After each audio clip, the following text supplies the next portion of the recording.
करनारा तो प्यार से बोलिए जय, सारे बोलिए जय, जोर से बोलिए जय। Thank you.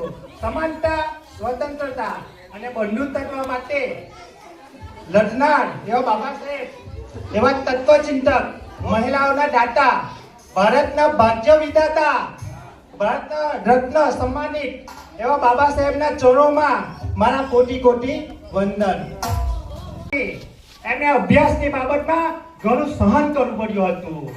એમ કહેવાય કે વર્ગ શિક્ષક પોતાના વર્ગમાં બેસવા ના દે, કારા પાટિયા સામે જવાય નહીં, પીવાના માટલા સામે પાણી પીવાય નહીં, પણ કહેવાય ને કે કદમ અસ્થિર હો તેને રસ્તો નથી જડતો, કદમ અસ્થિર હો તેને રસ્તો નથી જડતો। પણ એમ કહેવાય ને કે હિમાલયના પુત્રને એનો કિનારો તો અવશ્ય જ મળતો હોય છે। તો જોરદાર તાળીઓ બાબા સાહેબ માટે।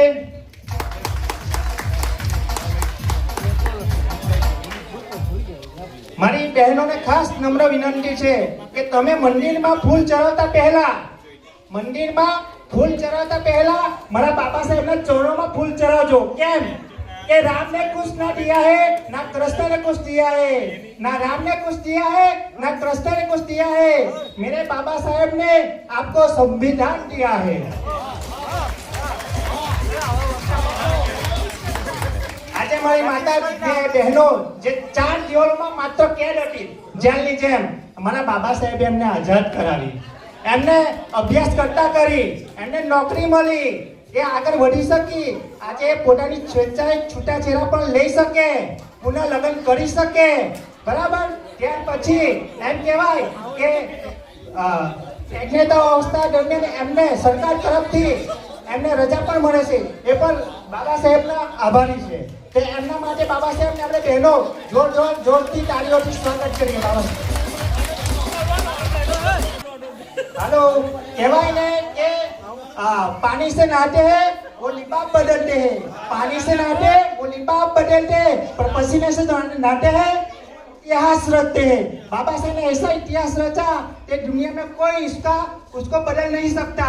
इस बंधन में बाबा साहब ने ऐसा अभ्यास किया है जिससे कोई कर नहीं सकता।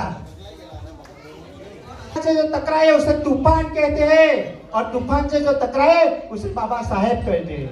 ये बाबा साहेब જેમને એમ કહેવાય કે ભણવા માટે ઘણો સંઘર્ષ કરવો પડ્યો હતો, બરાબર। એમ કહેવાય કે એમને એમ કહેવાય કે તે સમયે પોતાની દલિત સમાજની સમાનતા માટે લંડન જઈને પ્રથમવાર PhD હાસિલ કરી હતી। કોને? મારા બાબા સાહેબે। એમની પાસે એમ કહેવાય 32 ડિગ્રીઓ હતી। કેટલી? 32 ડિગ્રીઓ। તેમાં તો એમ કહેવાય 5 તો PhD ડિગ્રી હતી।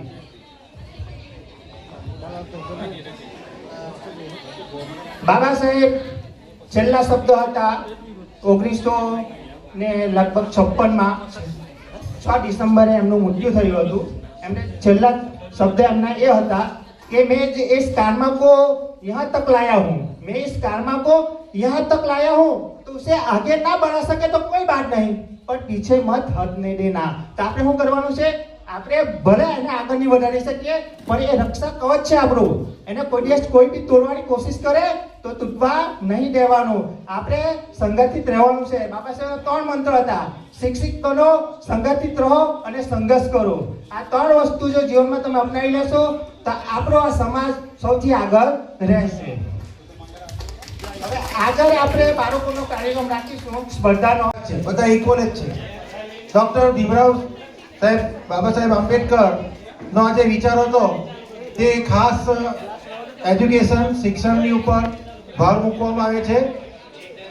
એટલે આ પ્રોગ્રામ જે અહીંયા આપણે આયોજન મોહલ્લાના વિદ્યાર્થીઓ ખાસ હજી પણ વધુ ને વધુ અભ્યાસ કરે, હજી પણ વધુ ને વધુ આગળ વધે। શિક્ષણ એ આપણને ડોક્ટર બાબા સાહેબ આંબેડકર તરફથી મળેલી એક અનમોલ ભેટ છે। આપણો સમાજે જે પણ પ્રગતિ કરી છે એની પાછળનો મુખ્ય કારણ છે શિક્ષણ, શિક્ષણ, શિક્ષણ। અને એના માટે આજથી 80 વર્ષ પહેલા ડોક્ટર બાબા સાહેબ આંબેડકરે ખૂબ જ અથાગ પ્રયત્નો કરેલા।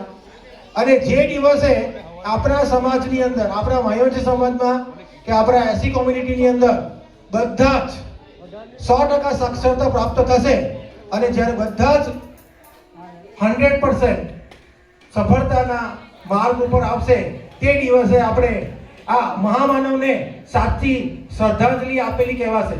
જે દિવસે આપણે બધા શિક્ષણની અંદર સફળતાની અંદર આગળ વધીશું તે જ દિવસે આપણે સાચા અર્થમાં એમને ભાવપૂર્ણ અંજલિ આપેલી કહેવાશે. એટલે મારે આજના વિદ્યાર્થીઓને જે બાળપણથી લઈને મોટા ભણે છે એમને માત્ર એટલું જ કહેવું છે કે આદર્શ બનીએ, બીજા વિદ્યાર્થીઓને પણ આપણે આગળ વધારીએ, આપણા સમાજનું નામ રોશન કરીએ, આપણા ગામનું નામ રોશન કરીએ. આજે અમને સદભાગ્યે અમારા ગામના જમાઈશ્રી પેનિલભાઈ જે સારા વક્તા છે અને આંબેડકરના જીવન ચરિત્ર પર મેં એમના ઘણા બધા વિડીયો જોયા છે. તો હું વધારે સમય વ્યતીત ન કરતા આપણા આજના ખાસ વક્તા હું આપ સૌને વિનંતી કરીશ કે ફેઝલભાઈને ધ્યાનથી સાંભળજો. એમના શબ્દો અને એમના વિચારો તમને બધાને મંત્રમુગ્ધ કરી નાખશે. તો એટલા માટે આપણે જે ખાસ જે વક્તા બોલાવ્યા છે એવા અમારા ફુવાશ્રી શ્રી ફેઝલભાઈને હું સોલંકીને વિનંતી કરીશ કે આપ શ્રી અહીં આવીને અમને આપના વિચારો જણાવશો પ્લીઝ.